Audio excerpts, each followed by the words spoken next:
They say once is an accident, twice is a fluke, and 3 times is a pattern, but sometimes you can't wait around for a third confirmation. Deja vu. I'm sitting in a Texas coffee shop, 6,600 miles away from my husband, my better half, my home. Once again, because he loves me better than I love myself. According to Sergey, it only took a month back in Tokyo before I started deteriorating again. I could never get enough sleep, and what sleep I got wasn't restful. When I woke, I had no energy for my day and rapidly retreated to the bedroom, the room where I experienced the least stress. We were planning on returning to the States for the holidays, so I was once again trying to hold out as hard as I could. With a week and a half to go and me barely able to drag myself through half a day, Sergey sent me to a hotel. We've had a running theory that living a block away from an ambulance deployment center has been a central problem in both of our sleep, and he tested it by putting himself in the innermost room of the apartment and sending me to a hotel. Immediately, both of us started sleeping better. So, we thought the answer was simple. Our house in Texas is super quiet, and when we returned, I would get the necessary rest to recover in the month and a half that we would be there. Then we'd return to Tokyo in mid-January and start looking around small towns for a quiet place to live. I did not sleep on the flight home. I barely slept the next day. I started feeling like a cornered animal as I scrounged 3 or 6 hours of sleep every 24 hours. The light became intolerable again. I sought rooms in the house with the most blackout curtains.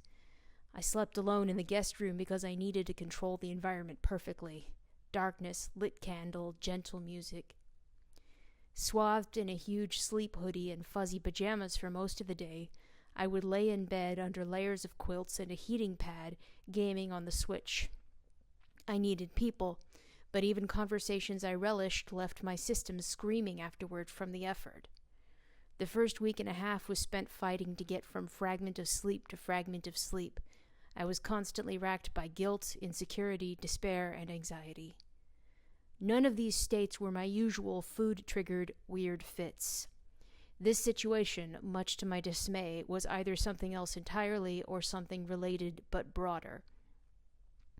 Medication finally entered the scene and things began to turn around.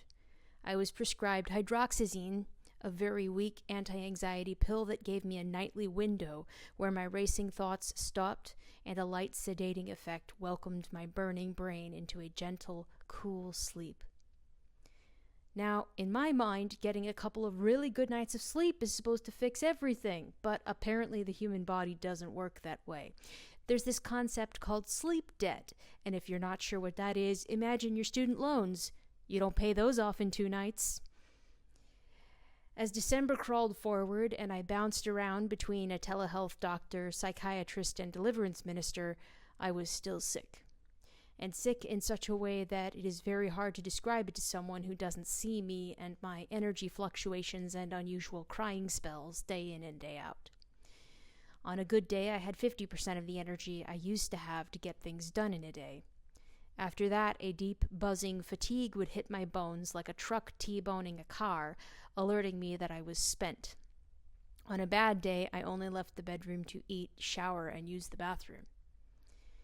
It became abundantly clear that I was not healthy enough to return to Japan, not just in January, but for a year or 2 at least. I cried, I yelled at God, I punched my beanbag as hard as I could. I had never tried as hard at anything as I did in the year 2025, when I tried to adjust to Japan and learn the language. God's fingerprints were all over the way we got to Japan, and here I was, collapsed and unable to keep going forward. I couldn't even go back to retrieve a suitcase full of my stuff or get the proper re-entry permit. Footnote 1. What was all that for? I shouted. I don't hear him often, but this time I heard him speak to me. He didn't answer that question, but he gave me what I needed to hear and hold on to.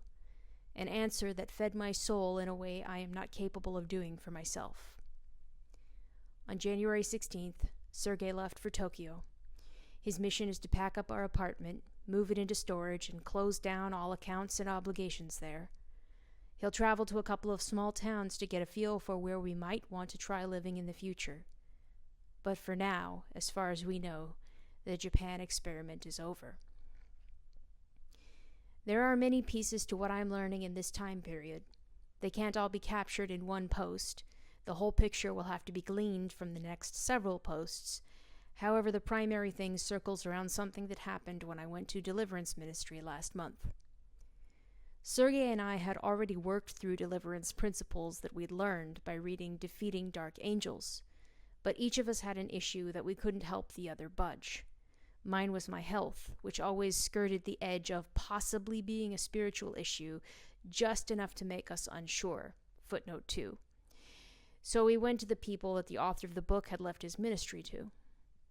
Meeting with the pastor, I was led through a prayer that asked me to affirm that my conception was a good thing.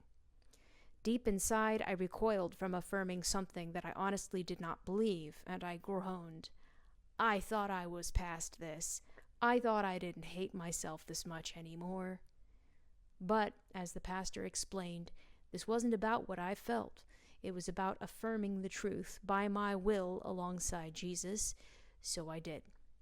And when I was walked through an imagined scene where Jesus laid my infant self into my arms as an adult, I looked down at her and thought for the first time, oh, yes, she deserves protection. And I began to accept that I deserved and needed help, needed care, needed to let myself rest before I drove myself to the end of my resources every day. I'm here in Houston, preparing our house for sale and chasing down leads on my health issues, incrementally, and resting, and reading, and watching movies, and working for the first time on letting myself rest without triple-checking if I'm really out of energy or just being lazy. I'm allowing myself to stop before I've spent every last drop of energy. I'm fighting to say no when it's a bad idea to say yes. I'm trying to stop tying my decisions to whether I'm a good person or not. In short, I'm trying to care for myself a fraction as much as my husband, who gladly gave up Japan because of the unexplained toll on me. Maybe the secret to all this isn't fighting my way out as hard as I can. Maybe it's a gentler path and an easier yoke promised in Scripture. Isn't that just too good to be true? Footnote 1. Re-entry permit. When you have a temporary visa in Japan, you have to be very careful when you leave. A temporary re-entry permit obtained at the airport will let you leave and return for up to a year. Longer re-entry permits can only be obtained in Japan in a government office. If you leave the country for longer than your re-entry permit allows, your visa is void and you have to apply from scratch. Just enough to make us unsure. Footnote 2. We didn't want to blame demons for biology, but we couldn't ignore the possibility.